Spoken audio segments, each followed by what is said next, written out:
আগুৱাই আহিবলৈ অনুৰোধ জনাইছোঁ।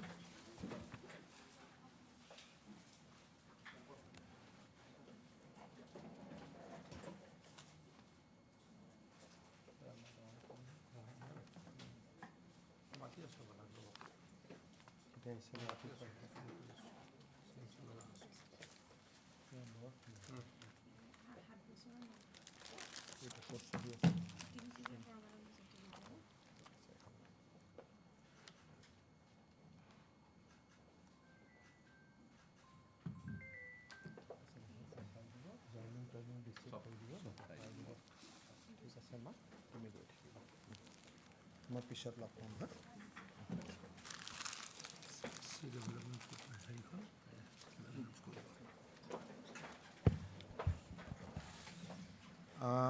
শ্ৰদ্ধাৰ সাংবাদিক বন্ধু বান্ধৱীসকল, আজি আমাৰ কেবিনেটত কেইবাটাও গুৰুত্বপূৰ্ণ সিদ্ধান্ত লোৱা হয়। মই এটা এটাকৈ আপোনালোকক কৈ যাব খুজিছোঁ। আপোনালোকে জানে যে ভাৰত চৰকাৰৰ এটা ডাঙৰ আঁচনি আছে, যাক PM স্বনিধি আঁচনি বুলি কোৱা হয়।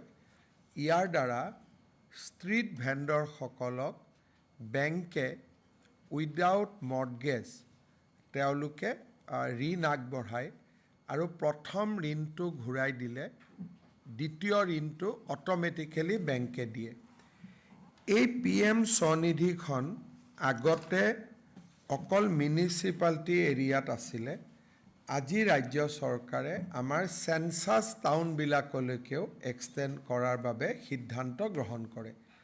ইয়াৰ ফলত গাঁও পঞ্চায়ত, বিভিন্ন গাঁও পঞ্চায়ত অঞ্চলতো PM স্বনিধি আঁচনি এতিয়াৰ পৰা উপলব্ধ হ'ব। আজি কেবিনেটে গুৱাহাটীৰ south east Guwahati water supply project, যিটো নুনমাটি অঞ্চলত আমাৰ জল বৰ্ডৰ স্কিমটো নুনমাটি আদি অঞ্চলত যোৱাগৈ নাছিলে, আজি 1367 কোটি টকাৰ অনুমোদন জনাই south east Guwahati water supply project গুৱাহাটীৰ অৱশিষ্ট অঞ্চলত পানীৰ যোগান ধৰাৰ বাবে, আৰু এই কামটো লাৰ্চন এণ্ড টাৰ্বো কোম্পানীকো দিয়াৰ বাবে কেবিনেটে সিদ্ধান্ত গ্ৰহণ কৰে। আজি এটা কেবিনেটে গুৰুত্বপূৰ্ণ সিদ্ধান্ত লৈছে, আপোনালোকক মই অকণমান বুজাই দিব খুজিম। আমাৰ অসমত চৰকাৰে যিমান মেডিকেল কলেজ বনাইছে এতিয়ালৈকে, ধুবুৰীত ধুবুৰী মেডিকেল কলেজ, গুৱাহাটীত গুৱাহাটী মেডিকেল কলেজ, শিলচৰত শিলচৰ মেডিকেল কলেজ, বিশ্বনাথত বিশ্বনাথ মেডিকেল কলেজ, বঙাইগাঁৱত বঙাইগাঁও মেডিকেল কলেজ। কিন্তু বৰপেটা মেডিকেল কলেজখন ফকৰুদ্দিন আলী আহমেদ মেডিকেল কলেজ নামেৰে নামাকৰণ কৰা হৈছিলে, যিটো আমাৰ বাকী মেডিকেল কলেজ কেইখনৰ লগত মিল নাখায়, আৰু সেয়েহে বহুত ক্ষেত্ৰত এইখন প্ৰাইভেট মেডিকেল কলেজ নেকি বুলি আমি বহু প্ৰশ্নৰ উত্তৰ দিবলগীয়া হয়। সেইবাবে আজি কেবিনেটে ফকৰুদ্দিন আলী আহমেদ মেডিকেল কলেজৰ নামটো পৰিৱৰ্তন কৰি বৰপেটা মেডিকেল কলেজ এণ্ড হস্পিটাললৈ ৰূপান্তৰ কৰে। এতিয়াৰ পৰা ফকৰুদ্দিন আলী আহমেদ মেডিকেল কলেজখনক বৰপেটা মেডিকেল কলেজ হিচাপে নামাংকিত কৰা হ'ব। কিন্তু যিহেতু ফকৰুদ্দিন আলী আহমেদ ভাৰতৰ ৰাষ্ট্ৰপতি আছিল আৰু অসমৰ পৰা তেওঁৱেই প্ৰথম ভাৰতৰ ৰাষ্ট্ৰপতি হৈছিলে, গতিকে তেখেতৰ নামত একেধৰণৰ সন্মানীয় বা তাতোকৈ বেছিকৈ সন্মানীয় আন এটা অনুষ্ঠান বা শিক্ষানুষ্ঠানেই হওক বা সাংস্কৃতিক অনুষ্ঠানেই হওক ফকৰুদ্দিন আলী আহমেদৰ নামত নামাংকিত কৰিবলৈ কেবিনেটে সিদ্ধান্ত লৈছে। কি কৰিম সেইটো আমি সিদ্ধান্ত আজিয়ে লোৱা নাই, কিন্তু বৰপেটা মেডিকেল কলেজখনৰ নাম বৰপেটা মেডিকেল কলেজ হ'ব, আৰু আমি সুকীয়াভাৱে ফকৰুদ্দিন আলী আহমেদৰ স্মৃতি জীয়াই ৰখাৰ বাবে আমি প্ৰচেষ্টা হাতত ল'ম। আজি কেবিনেটে মিচিং সমাজৰ উৎসৱ আলি আই লৃগাঙক ৰাজ্যিক বন্ধৰ বাবে স্বীকৃতি দিছে। এতিয়াৰ পৰা আলি আই লৃগাং ৰাজ্যিক বন্ধ হিচাপে স্বীকৃতি পাব। আমাৰ কেবিনেটে মিছন বসুন্ধৰাত আজিও বহুকেইটা মাটি আবণ্টন কৰে। তাৰ বিষয়ে মই আপোনালোকক ডিটেইলছত নকওঁ, কাৰণ আপোনালোকে আমাৰ প্ৰেছ ৰিলিজত পাব। আজি কেবিনেটে আমাৰ জুবিন সমাধি ক্ষেত্ৰ বা জুবিন ক্ষেত্ৰৰ 10 বিঘা মাটিত সমাধি ক্ষেত্ৰ নিৰ্মাণৰ বাবে সাংস্কৃতিক ডিপাৰ্টমেণ্টক এই মাটিটো এলট কৰে। আগতে কাৰ নামত মাটিটো এলট কৰিম তাকে লৈ কনফিউজন আছিলে। এতিয়া ৰাজ্য চৰকাৰে যেনেকৈ ভূপেন হাজৰিকা সমাধি ক্ষেত্ৰ কালচাৰেল এফেয়াৰ্ছ ডিপাৰ্টমেণ্টৰ নামত আছে, এই মাটিখিনিও কালচাৰেল এফেয়াৰ্ছ ডিপাৰ্টমেণ্টক দিয়াৰ বাবে সিদ্ধান্ত লয়। আৰু এতিয়াৰ পৰাই জুবিন সমাধি ক্ষেত্ৰ বা জুবিন ক্ষেত্ৰৰ আনুষ্ঠানিক দায়িত্ব ৰাজ্যৰ সাংস্কৃতিক পৰিক্ৰমা ডিপাৰ্টমেণ্টৰ হাতলৈ হস্তান্তৰিত হ'ল। আজি আমাৰ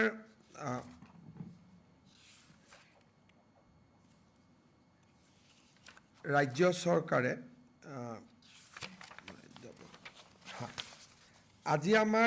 চৰকাৰে মই অলপ আগতে মহাৰাজ পিথু ফ্লাইঅভাৰ নিৰ্মাণৰ সময়ত ঘোষণা কৰিছিলোঁ যে গুৱাহাটীত পাহাৰত মাটি আবণ্টনৰ প্ৰক্ৰিয়াটো আমি আৰম্ভ কৰিম।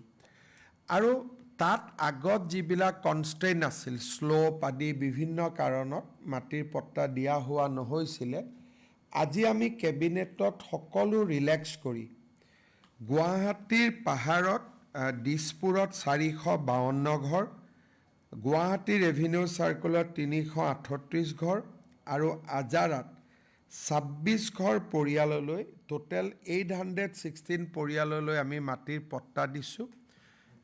3টা প্ৰজন্মৰ যিসকল অসমীয়া, তেওঁলোকক আমি একাদিক্ৰমে এতিয়াৰ পৰা মাটিৰ পট্টা দি যাম। যি বাধা আছিলে পলিচি সংক্ৰান্তত, এই বাধা আঁতৰি গ'ল। মই ৰাজমন্ত্ৰী ডাঙৰীয়াক অনুৰোধ কৰিম, এই 816 গৰাকীক পাৰিলে 15 তাৰিখে মাটিৰ পট্টা দি দিব লাগে। আৰু ৰেভিনিউ ডিপাৰ্টমেণ্টে পাৰে। আৰু 12,000 আবেদন আমাৰ লগত জমা হৈ আছে। বাকী আবেদনখিনিও আমি সংগ্ৰহ কৰি সোনকালে পট্টা দিয়াৰ ব্যৱস্থা হাতত ল'ম। কিন্তু 3টা জেনেৰেশ্যনৰ অসমীয়া হ'ব লাগিব। এইটো নহয় যে গুৱাহাটীৰ হ'ব লাগে, বজালীৰ হওক, বৰপেটাৰ হওক, নলবাৰীৰ হওক, 3টা জেনেৰেশ্যন অসমত থকা পৰিয়াল হ'ব লাগে। এইটো এটা আজি আমাৰ ডাঙৰ সিদ্ধান্ত এটা লোৱা হয়, আৰু যিটো সিদ্ধান্ত সুদূৰ প্ৰসাৰী বুলিয়ে আমি ক'ব লাগিব। আজি আমাৰ কেবিনেটত গোৱালপাৰা জিলাত এখন নতুন ইণ্ডাষ্ট্ৰিয়েল ইষ্টেট নিৰ্মাণ কৰাৰ বাবে 112 বিঘা মাটি আবণ্টন কৰা হয়। অসম গেছ কোম্পানীৰ বাবে 2টা ইনভেষ্টমেণ্ট প্ৰপ'জেল, তেওঁলোকে পাইপলাইন বনাব, তাৰ বাবেও 110 কোটি টকাৰ 2টা ইনভেষ্টমেণ্ট প্ৰপ'জেল আজি কেবিনেটে অনুমোদন জনায়।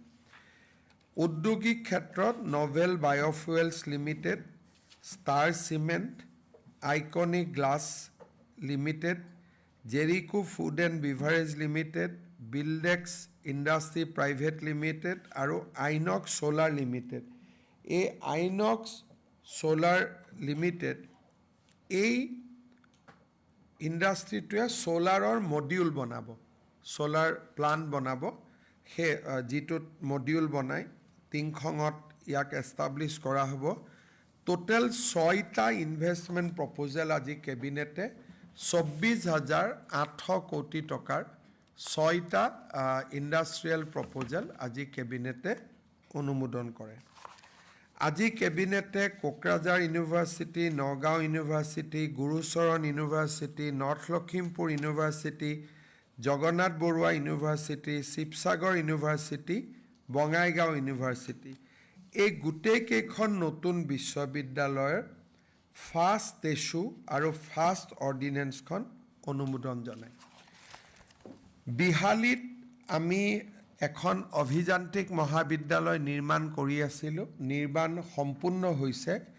এই অভিযান্ত্ৰিক মহাবিদ্যালয়খন ছবিলাল উপাধ্যায় ইঞ্জিনিয়াৰিং কলেজ নামেৰে নামাংকিত কৰিবলৈ আজি কেবিনেটে সিদ্ধান্ত গ্ৰহণ কৰিছে।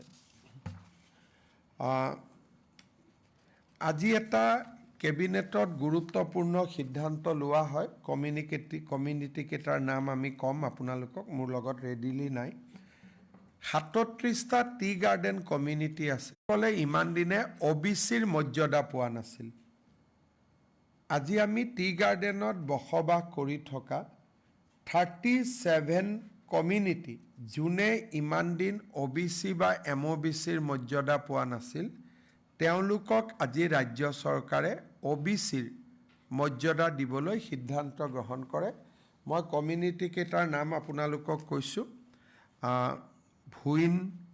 ভুইনহাৰ, বাক্তি, বনিয়া, ভাইনা, চাচা, ছাত্ৰৰ, দেৱমাঝি, দেহুৰী, ফুলমালী, গোসাই, গঞ্জু, হাজাম, হো, কুৰকু, কস্তা, কালাৰ, কায়স্থ, কানসাৰী, গুণ্ডা, মুণ্ডা, ভিল, তাছা, তান্তি, আমাৰ এই কমিউনিটি তলত কুৰুম, কুডুম, কৰণ, খৈৰা, মাৰাৰ, মেহেৰা, মালহাৰ, মৈৰা, মাল, পাটৰ, পাটুৱা, পাইক, পূজাৰ ভোক্তা, পুৰাণ, ৰাউতীয়া, সোণাই, টংলা, উজিৰ। এই গোটেইকেইটা কমিউনিটি কোনোবা নহয় কোনোবা কমিউনিটিৰ চাবকাষ্ট হিচাপে আছিলে।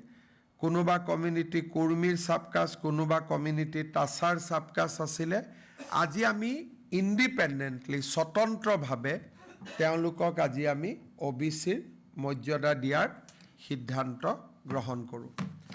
আজি কেবিনেটে আমাৰ অসমত চিডিউল কাষ্ট ডেভেলপমেণ্ট কাউন্সিল এখন নিৰ্মাণৰ বাবেও আজি সিদ্ধান্ত গ্ৰহণ কৰে আৰু ছ'চিয়েল জাষ্টিছ ডিপাৰ্টমেণ্টক সোনকালে এইখন নটিফাই কৰি দিয়াৰ বাবেও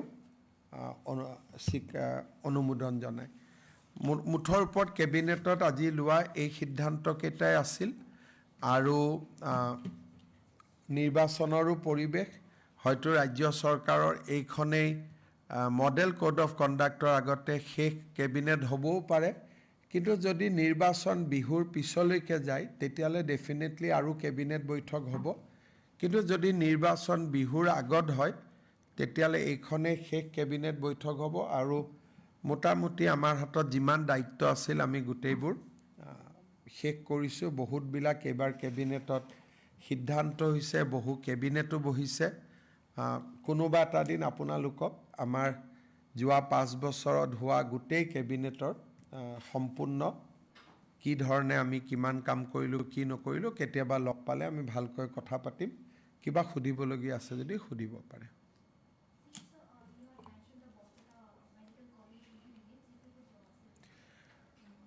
In Assam, all the 15 medical colleges were named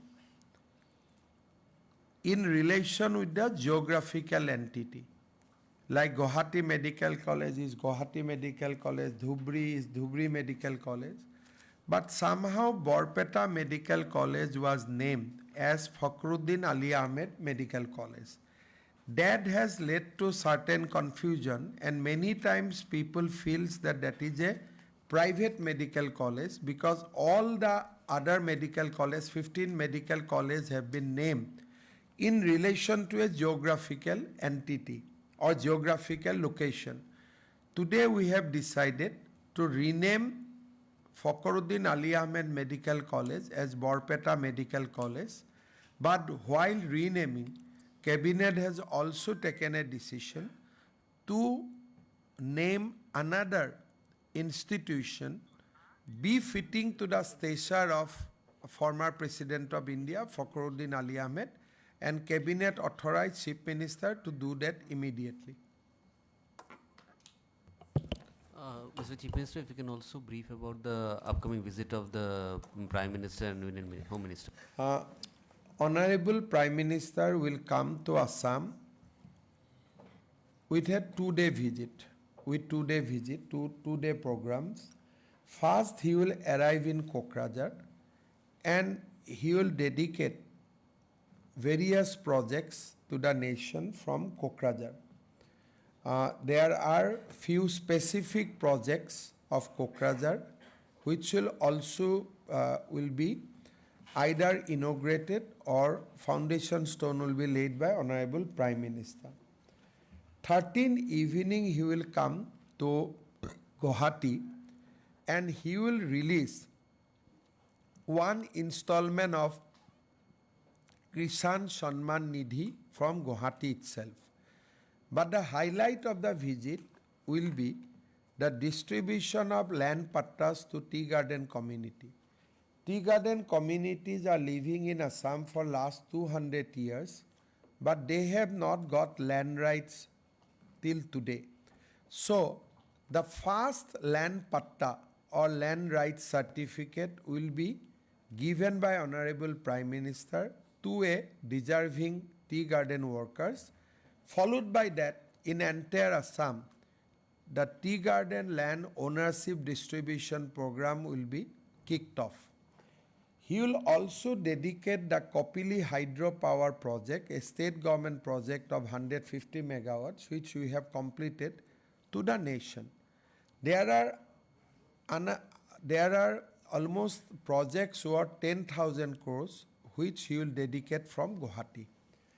Next day, he will go 14 at 11 o'clock. He will be in Silchar, basically at 10:30.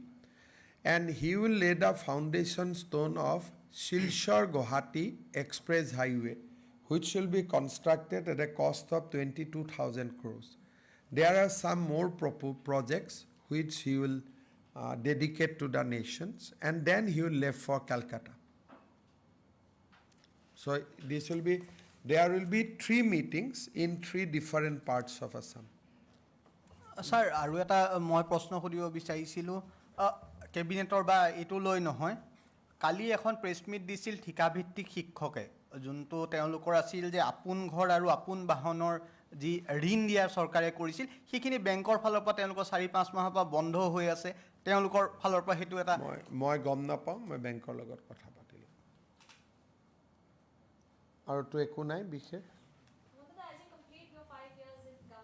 What are the 3 biggest achievements in past 5 years that you would like to mention?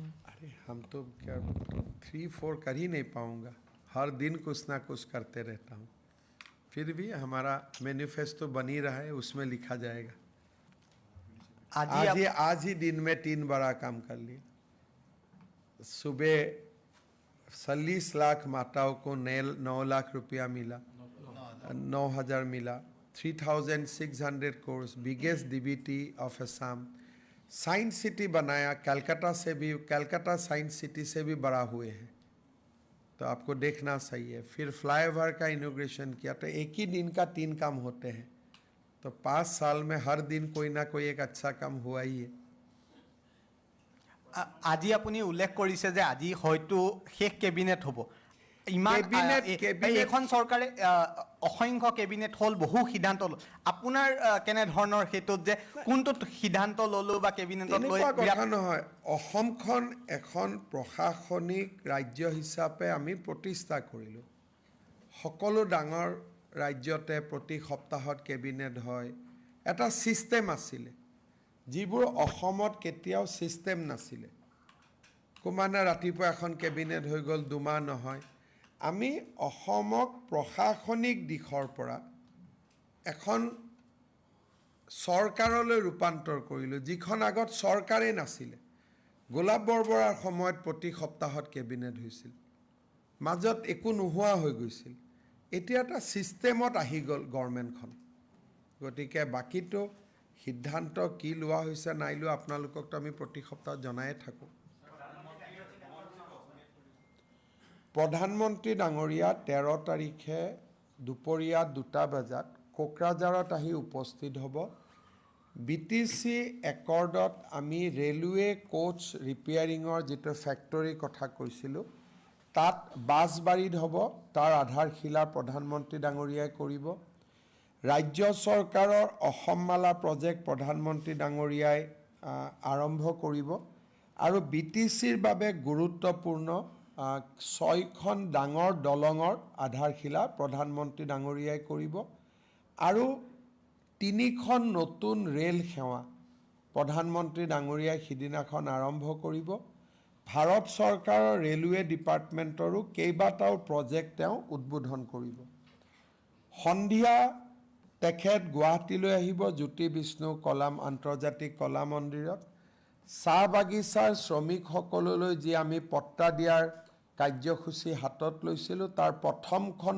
পট্টা প্ৰধানমন্ত্ৰী ডাঙৰীয়াৰ হাতেৰে কৰকমলেৰে অৰ্পণ কৰা হ'ব ৰাজ্য চৰকাৰে নিৰ্মাণ কৰি উলোৱা 150 মেগাৱাটৰ কপিলী হাইড্ৰ পাৱাৰ প্ৰজেক্টটো প্ৰধানমন্ত্ৰী ডাঙৰীয়াই ৰাইজৰ বাবে উৎসৰ্গা কৰিব 14 তাৰিখে দিনৰ 10:30 বজাত তেখেত শিলচৰলৈ যাব 22,000 কোটি টকাৰে নিৰ্মাণ কৰিব বিচৰা শিলচৰ গুৱাহাটী এক্সপ্ৰেছ হাইৱে প্ৰজেক্টৰ তেখেতে শুভ আৰম্ভণি কৰিব 15 তাৰিখে গৃহমন্ত্ৰী অমিত শ্বাহ ডাঙৰীয়া অসমলৈ আহিব ৰাতিপুৱা 10 বজাত তেখেতে প্ৰাগজ্যোতিষপুৰ মেডিকেল কলেজৰ শুভ উদ্বোধন কৰিব 11 বজাৰ পৰা তেখেতে ভাৰতীয় জনতা পাৰ্টি আয়োজন কৰা যুৱ সংকল্প সমাৰোহত ভাগ ল'ব এইখিনি গৃহমন্ত্ৰী ডাঙৰীয়া আৰু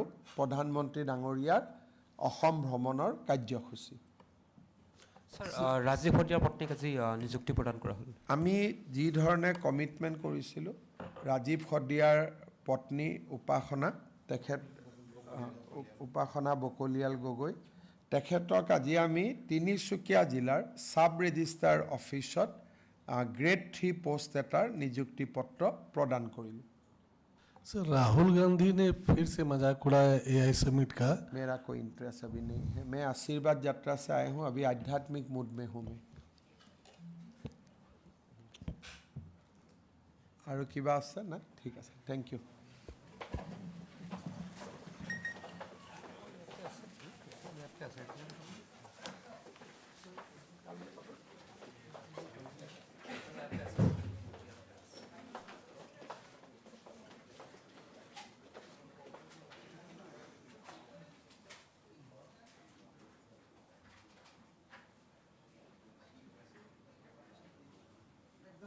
सुपर हिट है प्रेस कॉन्फ्रेंस